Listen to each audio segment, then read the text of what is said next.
Oh wait, okay, so sorry, it's been a little while. I dragged my feet on that, but you know what? Good news.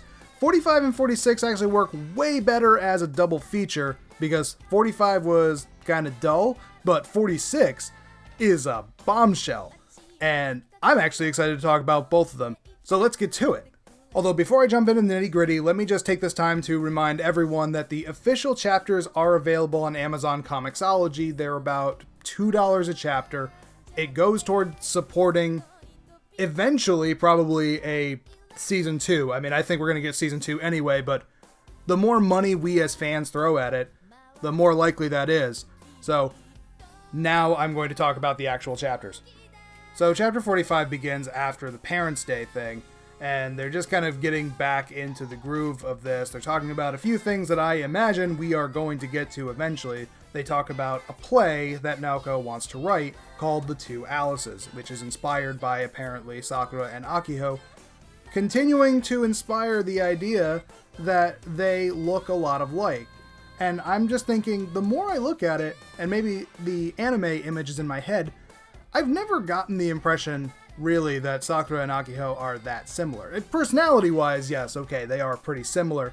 And here in black and white, they definitely almost could pass for twins. But when you add color to it, they really don't look anything alike. So I don't entirely buy into this thing that they keep forcing on us, but there you go. That's the story they're going with.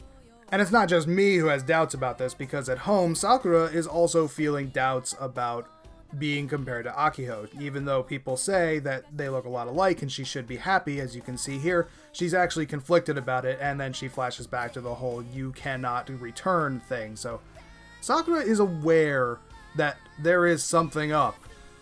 And I don't know if she really thinks that it's Akiho who is the center of it. She just, in her mind, it does seem that she's linking the two, but there's no way for her to really understand what the connection is. At least with, the information that she has. We know, of course, some things about Akiho that she can't know, but even we as the audience are still at least a little bit in the dark. We still don't know also who is saying the "you can't go back." So skipping ahead to the next day, we get cheerleading practice, and you'll notice a little tidbit here. We have male cheerleaders. That's fun. During practice, however, the cloaked figure shows up and does its mandatory anime villain stands on a high place routine, so Sakura runs off to go and capture it, and that's where 45 ends on this nice still shot here, and we pick up right at 46 where the fight continues. Now, as far as action scenes in Cardcaptor Sakura and Clear Card go, they're not bad, but they're not exactly the most high energy thing possible. But I have to say that after seeing this sequence, this is probably one of those ones where I'm really looking forward to the eventual Season 2 animation of it. She is throwing most of her offensive cards at the cloaked figure. She actually gets very creative by using Reflect rather than like in the final episode of the anime where she was just matching blow for blow with her own cards. Now she's using Reflect to not match that power, to simply bounce it. It's clever. I want to see this sequence animated out, and I kind of want to hope that when it does get animated, they'll probably add more to it. Maybe even make her use more cards.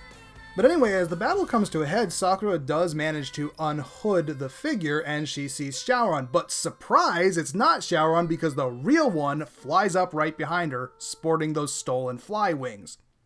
And with that break in the action, we discover that the cloaked figure is actually not physically there at all. It turns out that it's a clear card, and it's one that you'll recognize if you've been watching the anime. It's Mirage, which was exclusive to the mailing arc of the Season 1 of Clear Card.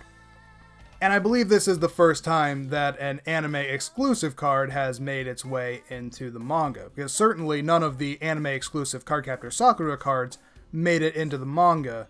I guess as far as Clear Card is kind of concerned, the anime only cards still don't exist. But here in Clear Card, anime only cards can now become part of the manga deck. And that does make me wonder if we are going to see other ones like Gravitation, Struggle, or Swing. Now this next part is where the bombshell that I alluded to gets dropped, because this is a big exposition point. Again, we actually have been getting quite a few of them, but this is a big one, because this is probably the first time where Sakura and Shaoran are properly on the same page.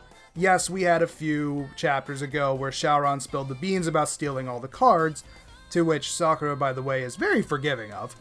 But this is also where Sakura lets Shaoran in on all the stuff that she's been holding back. So during this chapter, they use record to not only show the incidents that Sakura has seen already, but we also find out that record is able to project her dreams. So using record, they also see Sakura's dreams. And during this entire sequence, this is where Shaoran gets caught up on where Sakura has been seeing the cloaked figure. He also mentions offhand that he is aware of the Magician's Guild that the robes are associated with, though he is not actually familiar with any of their members or anything. He just knows who they are. He sees Sakura's dream where he is the one in the cloak.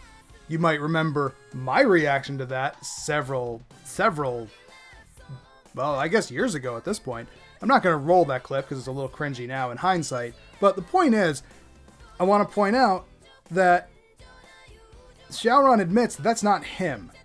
He's surprised to see himself there and says that he doesn't own those robes. And you'll remember that in that time, Shaoran had the dreamy eyes thing, which means it probably wasn't actually him. So it kind of plays into the conclusion I had at the time that, as I put it, Shaoran is the cloaked figure in Sakura's dreams. She's been hallucinating or dreaming. She's been putting Shaoran in her dreams in that place, probably because of her insecurities. However, at the end of the chapter, Sakura creates another clear card called Dreaming. And while initially she wants to play it off like, oh, it was all a dream, it's not a thing, Shaoran drops the bombshell that dreams are sometimes things that will happen eventually. Which, for the record, that's something that Sakura should already know, considering that she's been having prophetic dreams throughout the series. But it is something that she probably forgot about, and you can see that look of horror and realization that the thing that she was really hoping wasn't based on reality could still happen to her in the future. So overall, between these two chapters, I thought that these were a really good return to form after we had the 3-month break. These two chapters are the ones from August and September, after a 3-month break that was most likely caused by the global pandemic situation going on right now. I think that perhaps the couple-month gap has given Clamp a little bit of time to really focus, because the art is really clean here. Not that it ever looks bad in Clear Card. In fact, Clear Card as a whole looks way better than Cardcaptor Sakura ever did. I've been going back and reading some of the old series, and they were making those one a month with no breaks, and it kind of showed in places. But Clear Card has always looked clean, and these chapters look especially clean and well produced.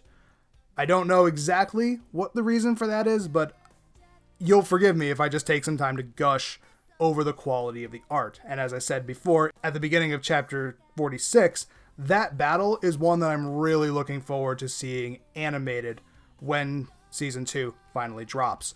In terms of the story, I feel like this is a major turning point, because now Sakura and Shaoran are both on the same page. They're basically both have the same information set available to them, although Shaoran is still hiding something. We kind of know that.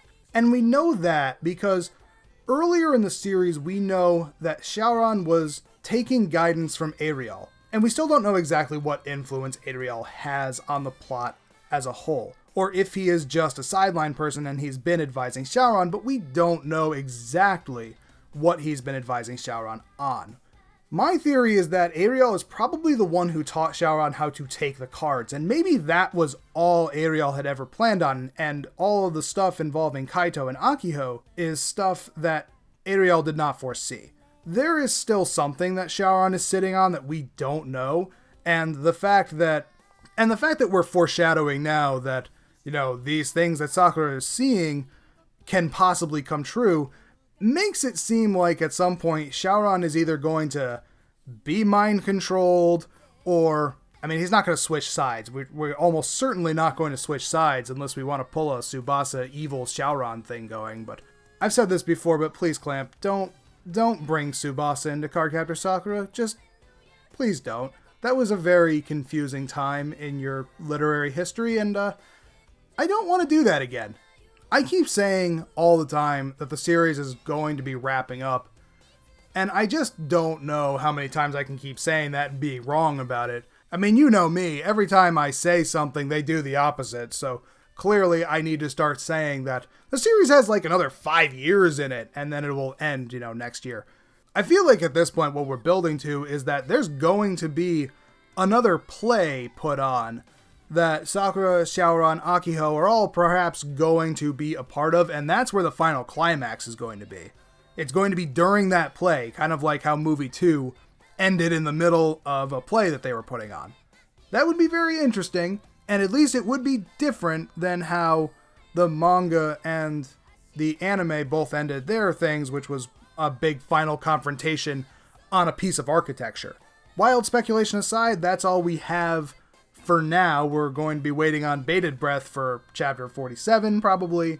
I expect that we'll probably get at least another chapter of downtime before we get to another big chapter, so probably 48 or 49. It's interesting to consider that the original run of Cardcaptor Sakura only ran for 50 chapters total, and actually the final chapter was, I believe, on 46. Like, she actually finished fighting Ariel in chapter 46, and the last 4 chapters were all filler, or they were epilogue. So technically, we are at where Cardcaptor Sakura ended. We are now at that point where we are exceeding the original run of the original series. And yet, funny enough, we're only at coming up to 10 issues of manga, where at this point, Cardcaptor Sakura was up to 12. You may have noticed that perhaps that's because Clear Card has a lot of chapters that are a lot shorter. Clear Card's chapters are often like 18 to 20 pages. These chapters were actually an outlier because they were 25 and 27 each. So that not only did they have like a rise in art quality, but they also gave us a little more. But that's all I have for a rundown and wild speculation. I actually went off on a little more of a tangent, but as I said, I was really floored with these 2 chapters, particularly 46. I hope that Clamp can keep up this energy for however long the series goes. I still want the series to end relatively soon. I don't want it to keep going on forever, but if they're going to keep pushing this along to 60 chapters now, I'm good with it.